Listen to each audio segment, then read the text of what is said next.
झाले विद्यार्थी पण उपोषणावर बसलेले मागण्या एकदम क्षुल्लक आहे की एका सरकारच्या सीआरच्या नोटिफिकेशन होऊ शकतात, परंतु फक्त त्रास देण्याचा हेतू आणि आदिवासी समाजाला कसा त्रास होईल त्रास होईल या अहंकारामध्ये आमच्या प्रमुख मागण्या आहेत त्या त्याचबरोबर वंचित बहुजन आघाडीच्या बाहेर जा प्लीज, बाजूला जा, पत्रकारांना सुद्धा इथं घेता येत नाही, बाजूला जा प्लीज, प्लीज बाजूला वा, प्लीज प्लीज बाजूला वा सगळे पत्रकार. विद्यार्थ्यांना मला विनंती आहे की तुम्ही खाली बसा, सगळ्यांनी खाली बसा.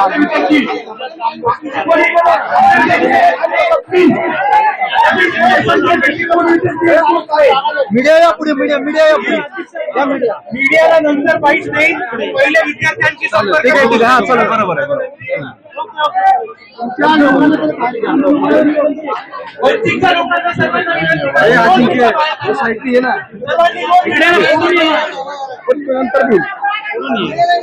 मीडियाला सुद्धा विनंती, आपण साईडला थांबून घ्या, आपल्याशी जाणार नाही, पण पहिल्या विद्यार्थ्यांचीच एक संवाद चालू द्या, मी विनंती करतो.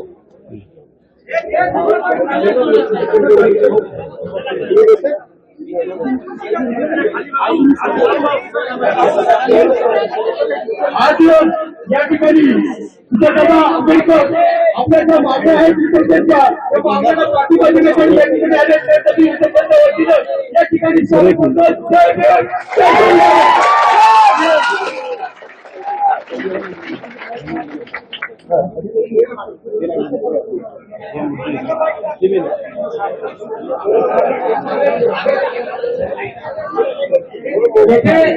उपस्थित सर्व विद्यार्थ्यांना माझा जय भीम, जय आदिवासी, जय बिरसा, गुलगुलान जिंदाबाद, मित्रांनो, सर्वात पहिले मी आपल्या सर्वांचे खूप खूप अभिनंदन करतो की आपण सर्वांनी ताकद दाखवून दिली आहे आणि परत एकदा या महाराष्ट्राला दाखवून दिलंय की आदिवासी विद्यार्थ्यांशी जर अन्याय झाला तर आदिवासी विद्यार्थी अजून झोपला नाहीये. तुमच्या नंतर बोलणार आहे, खाली करा. मी इथे आदिवासी विद्यार्थ्यांनी एवढंच सांगतो की आपण सर्वांनी परत एकदा दाखवून ठेवले की जर सरकारने आदिवासी विद्यार्थ्यांचा फंड चोरायचा प्रयत्न केला, त्यांच्या मागण्या दाबायचा प्रयत्न केला किंवा त्यांच्या हक्क जे आहेत ते त्यांच्यापासून हिनून घ्यायचा प्रयत्न केला तर आजही इकडचा आदिवासी विद्यार्थी जागा आहे, तो आंदोलन करू शकतो आणि सरकारला जाब विचारू शकतो. आज आपण या आंदोलनाच्या माध्यमातून दाखवून दिले, त्याबद्दल आपल्या सर्वांचे खूप खूप धन्यवाद करतो. मित्रांनो, आपल्या मागण्या खूप नाहीयेत, आपल्या मागण्या खूप जास्त आवाक्याच्या पण नाहीयेत, आपल्या सोप्या मागण्या होत्या. सर्वात पहिले की जिथे जिथे आदिवासी हॉस्टेल असेल विद्यार्थ्यांसाठी तिथे तिथे एक चांगल्या दर्जाचं मेस झालं पाहिजे, ही आपली पहिली मागणी होती.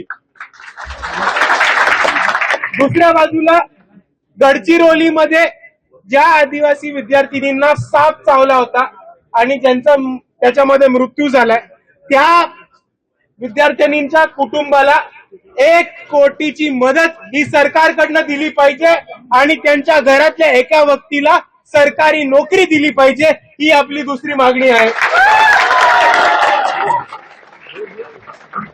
तिसरी मागणी आहे की आदिवासी कोट्यामध्ये आदिवासींचं सर्टिफिकेट वापरून जे भामटे घुसखोर शिरलेत त्यांचा सर्टिफिकेट रद्द करा आणि आदिवासींचं आरक्षण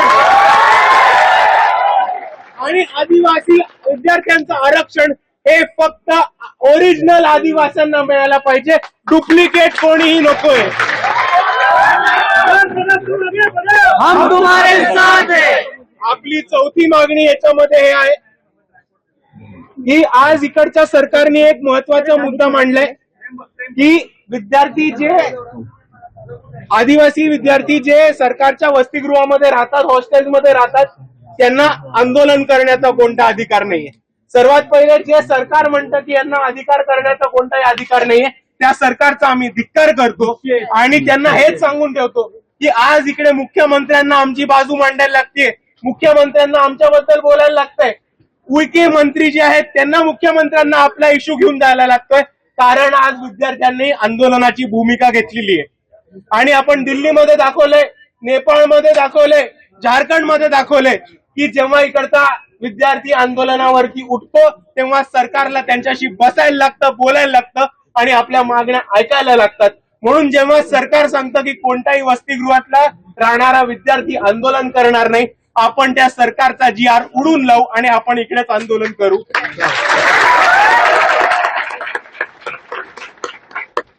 आणि आपली ही शेवटची मागणी आहे की जिथे जिथे वसतिगृह आहेत तिथे तिथे सगळ्या चांगल्या फॅसिलिटीज उपलब्ध झाल्या पाहिजेत.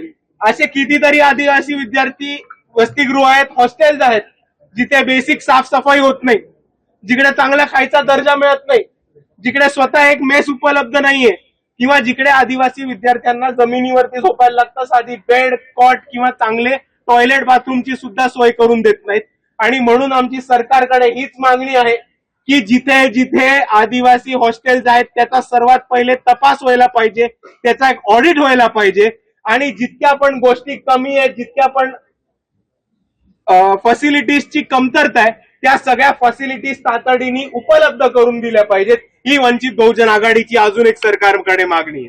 आणि आपल्या जितक्या पण मागण्या आहेत त्या मागण्यांवरती वंचित बहुजन आघाडी ठामपणे आदिवासी विद्यार्थ्यांच्या पाठीशी आहे आणि या आंदोलनामध्ये तुमच्या खांद्याला खांदा लावून उभं राहण्याची भूमिका आम्ही नक्की. दुसऱ्या बाजूला जाता जाता मला आपल्या सर्वांना दोनच गोष्टी सांगायच्या. सर्वात पहिली गोष्ट की मागच्या वर्षी वंचित बहुजन आघाडीने एक आदिवासी आयुक्तालय नाशिकमध्ये जे मुख्य आयुक्तालय तिकडे एक आंदोलन केलं होतं आणि त्याच्यामध्ये आमचं एकच म्हणणं होतं की या वर्षी होणाऱ्या नाशिक मधल्या कुंभमेळ्यासाठी आणि दुसऱ्या बाजूला सरकारने चालू केलेल्या लाडक्या बहिणीसाठी खूप मोठ्या प्रमाणावरती SC आणि STचा फंड हा फिरवला जातो. तो SC आणि STचा फंड कुठे फिरवला जातोय याचं एक ऑडिट करून डिक्लेरेशन सरकारने दिलं पाहिजे. आणि SC आणि STच्या ज्या विकासासाठी फंड आहे तो अजून कुठेही न फिरवता SC आणि STच्याच विकासासाठी वापरला पाहिजे. ही आपली ठाम मागणी आहे. आणि जाताना ही सुद्धा आपण मागणी घेऊन जाऊ की SC आणि STचा फंड हा पुढच्या भविष्यात फिरवला जाणार नाही, याच्यावरती सरकारकडनं तातडीने कायदा केला पाहिजे, हे सुद्धा आम्ही मान्य करतो. आणि शेवटचं आमचं आपल्या सर्वांना एवढंच म्हणणं आहे की आत्ताच एक 15-20 मिनिटापूर्वी काही एक बातमी आली होती की सगळे आदिवासी आमदार मिळून मंत्री उईके यांना घेऊन देवेंद्र फडणवीसांच्या मागणीसाठी गेले होते. त्यांना भेट घेतली आणि त्यांनी ते मंजूर केले. पण मित्रांनो, त्यांनी मंजूर केलंय हे शाब्दिक येणं म्हणजे चॉकलेट आहे. जोपर्यंत GR येत नाही आणि जोपर्यंत कॅबिनेटमध्ये ठराव मंजूर होत नाही तोपर्यंत आपण या आंदोलनावरनं मागे हटायचं नाही. म्हणजे या आंदोलनामध्ये वंचित बहुजन आघाडी आपल्या सोबत आहे. तुम्ही कधी कोणती अडचण आली तर हाक द्या. माझ्या सकट सर्व वंचित बहुजन आघाडीचे कार्यकर्ते आपल्या मदतीसाठी नेहमी हजर राहतील. एवढंच म्हणून मी माझे 2 शब्द थांबवतो. जय भीम, जय संविधान.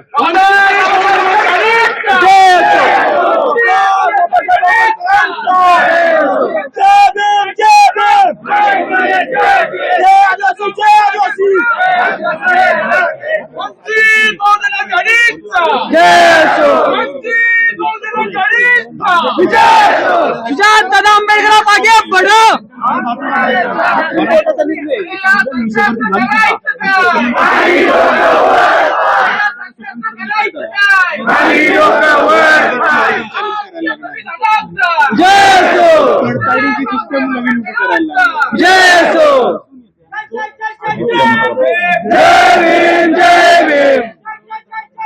खाली येऊन बोलू का?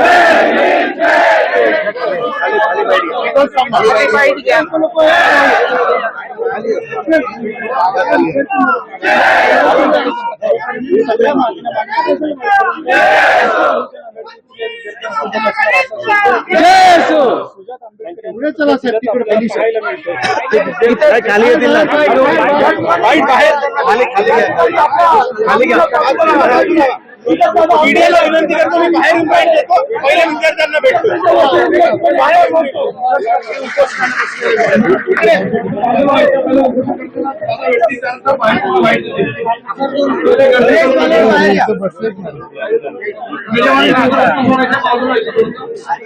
हॅलो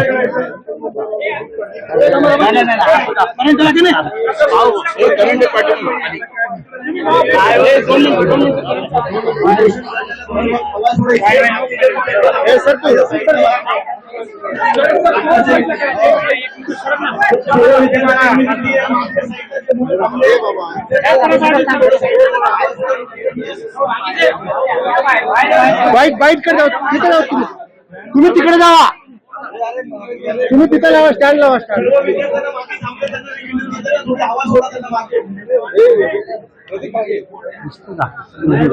दिसते का? दिसते.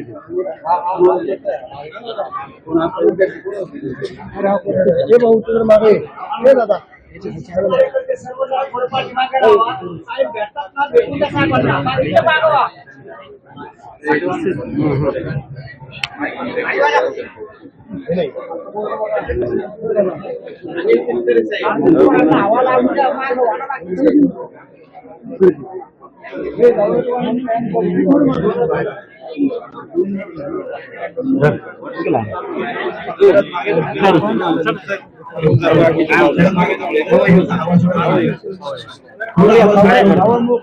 गायकवाडजी, हो गायकवाड.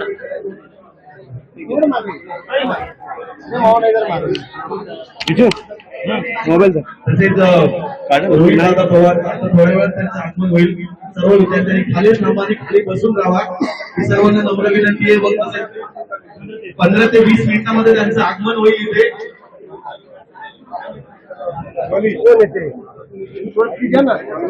अरे ठीक आहे मित्रा, हे मावळ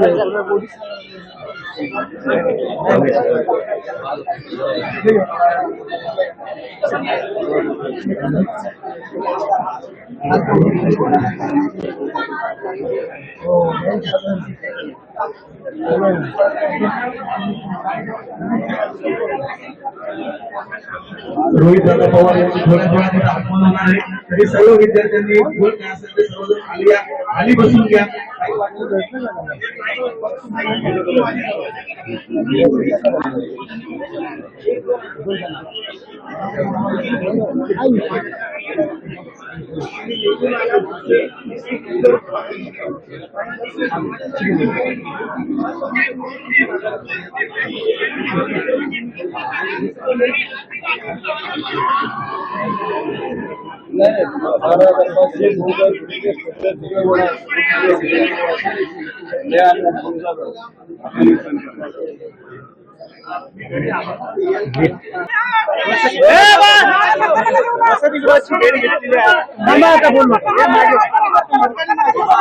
मागे सरकार थोडं खाली करा, मागे माईक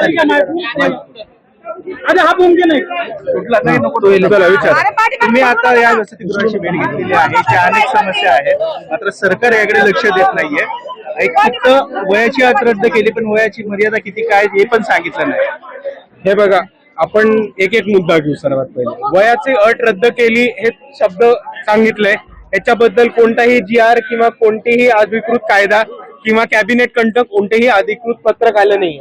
म्हणून हे तोंडी दिलेलं चॉकलेट आहे, जोपर्यंत अधिकृत प्रमाणे कुठल्याही GR मध्ये डिक्लेअर होत नाही तोपर्यंत आम्ही ते मान्य करणार नाही. ही पहिली गोष्ट. दुसरी गोष्ट, आदिवासी विद्यार्थ्यांचे प्रश्न हे गेले कितीतरी वर्ष चालू आहेत. वसतिगृहामध्ये बेसिक फॅसिलिटीज उपलब्ध नसतात, स्कॉलरशिप मिळत नाहीत, ज्या अम्युनिटीज ज्या फॅसिलिटीज आदिवासी विद्यार्थ्यांना हॉस्टेलमध्ये प्रॉमिस केलेल्या गेल्यात त्या कुठल्याही उपलब्ध नसतात. हा खूप वर्षानुवर्ष चालू असलेला प्रॉब्लेम आहे. आज विद्यार्थ्यांना ही अग्रेसिव्ह आंदोलकाची भूमिका घ्यायला लागते. हे एकतर सरकारवरती एक मोठा कलंक आहे आपण असं मानू. आणि दुसऱ्या बाजूला देवेंद्र फडणवीस असतील किंवा 2 DCM असतील, यांना विद्यार्थ्यांची येऊन संपर्क साधता नाही येते, यांना विद्यार्थ्यांशी संवाद का साधता नाही येते आणि विद्यार्थ्यांच्या मागण्या काय आहेत त्या समजून घेऊन आदिवासी विद्यार्थ्यांसाठी शिक्षण आणि आदिवासी हॉस्टेल्स हे बरे कसे होतील याच्याबद्दल एक चर्चा आणि त्याच्यावरती ठोस कार्यक्रम करणं मुख्यमंत्र्यांसाठी सहज शक्य आहे. ते इश्यूकडे लक्ष का नाही देतात हे अजूनही आम्हाला कळलं नाही. शक्ती महामार्ग कुणीच मागितलेलं नाही असं म्हणतायत, मात्र त्याला मोठ्या प्रमाणात खर्च केला जातो, रस्ते बांधले जातात, इमारती बांधले जातात. ही तुमची माहिती चुकीची आहे. शक्ती महामार्ग कोणीच मागितला असं नाहीये, खास अडाणींनी मागितलाय म्हणून भाजपने करून दिलाय. ही परिस्थिती आपण समजून घेऊ. पण जे महत्व अडाणींना दिलं जातं ते आज विद्यार्थ्यांना हे सरकार का देत नाही, हा माझा महत्वाचा प्रश्न आहे. आपण बघितलं असेल तर भारतातल्या प्रत्येक राज्यामध्ये आज विद्यार्थ्यांचा प्रश्न येतो. आपण जर आदिवासी विद्यार्थ्यांचाच प्रश्न बघितला तर बऱ्याचशा ठिकाणी स्कॉलरशिप पोहोचत नाहीये. डायरेक्ट बेनिफिशियरी ट्रान्सफर डीबीटीचा मोठ्या प्रमाणात फायदा झालाय हे कुठेही आपल्याला डेटामधनं दिसलं नाहीये. दुसऱ्या बाजूला वसतिगृहामध्ये मेस नाहीयेत. जिकडे वसतिगृह असतात तिकडनं किचन 100-200 किलोमीटर लांब असतं. म्हणजे 1-1.5 दिवसांनी बनवलेलं अन्न हे विद्यार्थ्यांपर्यंत पोहोचणार का, हा एक मोठा प्रश्न त्याच्या समोर येतो. खूप मोठ्या प्रमाणामध्ये आदिवासींचा बोगस सर्टिफिकेट वाटप करून सरकारने इकडे घुसखोरी आदिवासी कोट्यामध्ये केली. त्याच्याबद्दल एक सरकारने ठाम पाऊल उचललं पाहिजे. आणि असे बरेचसे विद्यार्थी आहेत ज्यांचे प्रश्न आहेत. गडचिरोलीमध्ये 3 विद्यार्थी आहेत ज्यांना साप चावला. त्या साप चावल्या हॉस्टेलच्या प्रिमायसेस मध्ये, हॉस्टेलच्या रूम्स मध्ये त्यांना साप चावला आणि त्याच्यामुळे 3 मुली यांनी आपला जीव गमावला. त्यांच्या कॉम्पन्सेशनसाठी काय सरकार बोलत नाही. किंवा दुसऱ्या बाजूला आज आदिवासी हॉस्टेलची परिस्थिती इतकी वाईट आहे की आतमध्ये साप आढळतात, ह्याच्या सुद्धा सरकार चर्चा करायला तयार नाही. तर ह्या मागणींकडे सरकारने आता खूप प्रायोरिटीने फोकस केलं पाहिजे, ही आमची ठाम मागणी आहे. तुम्ही इकडे वसतिगृहातल्या विद्यार्थ्यांसोबत बोलला का? अनेक त्यांच्या अशा समस्या आहेत ज्या विद्यार्थ्यांना प्रेग्नेन्सी टेस्ट करायला देखील तिथलं वसतिगृह घरी विद्यार्थिनी घरी 1 महिन्यापेक्षा अधिक काळ गेल्या तर परत वसतिगृहात येण्यापूर्वी त्यांची मेडिकल टेस्ट केली जाते आणि त्याच्यामध्ये प्रेग्नेन्सी टेस्ट देखील केली जाते आणि त्याचा विद्यार्थिनींना विरोध आहे. विद्यार्थिनी म्हणतात या टेस्ट कशा जाते. आणि ही टेस्ट फक्त विद्यार्थिनींची घेतली जाते, विद्यार्थ्यांची कुठल्या प्रकारची टेस्ट घेतली जाते. हा एका प्रकारे खूप मोठा टॉर्चर आणि लैंगिक शोषणच आहे असं आपण म्हणू. आणि दुसऱ्या बाजूला ज्या विद्यार्थिनींना अशी टेस्ट करायला भाग पडले, मी त्यांना विनंती करतो की वंचित बहुजन आघाडीकडे या. ज्या लोकांनी आणि ज्या वॉर्डन्सनी तुम्हाला या टेस्ट समोर जायला लावल्या त्या सगळ्यांवरती आम्ही हॅरेसमेंटचे गुन्हे दाखल करून घेऊ. हा सगळा प्रश्न समोर आल्यानंतर राहुल गांधींनी मुख्यमंत्र्यांना पत्र लिहिलेलं आहे आणि आदिवासी विद्यार्थ्यांचे प्रश्न सोडवा अशा प्रकारे त्या पत्रातून सांगितलं. तो त्यांचा प्रश्न आहे. माझ्या मामाचं पत्र हरवलं नाही, त्या दोघांना विचारा काय चालू आहे. बरं, पुढे तुमची काय भूमिका असणार आहे आणि तुम्ही कसा आमची हीच भूमिका असणार आहे की जोपर्यंत इकडच्या विद्यार्थ्यांच्या मागण्या पूर्ण होत नाहीत तोपर्यंत आम्ही त्यांच्या पाठीमागे आहोत. आता विद्यार्थ्यांशी संवाद साधताना मी हेच सांगितलं की तोंडी काही सांगितलं तरी त्याच्यावर विश्वास न ठेवू. ते आपल्याला दिलं गेलेलं चॉकलेट आहे. जोपर्यंत GR निघत नाही आणि त्याच्यावरती मुख्यमंत्र्यांची सही लिस्ट येते तोपर्यंत आपण कोणतीही मागणी पूर्ण झाली किंवा मान्य झाली असं आम्ही मानणार नाही. टाइम बाउंड देत आहे की म्हणजे इतक्या दिवसात झालं पाहिजे अन्यथा रस्त्यावर उतरू अशी काही भूमिका आहे. आम्ही रस्त्यावरती उतरण्याच्या पूर्ण तयारीत आहोत. पण आता परिस्थिती आपण जर बघितली तर आदिवासी विद्यार्थ्यांनी रस्त्यावरचं आंदोलन सोडून एक थोडं वेगळं आंदोलनाची दिशा ठरवली आणि बरेचसे विद्यार्थी इकडे उपोषणाला बसले ज्यांची परिस्थिती सुद्धा खालावली. प्रायोरिटी त्या विद्यार्थ्यांची देखरेख करणं आणि त्यांना बरं वाटेल ह्याचे असणं. दुसऱ्या बाजूला जे ऍक्टिव्ह आहेत, जे फिट आहेत आणि जे आंदोलन करू शकतात, हे तीव्र आंदोलनाच्या तयारीमध्ये आम्ही नक्कीच येऊ.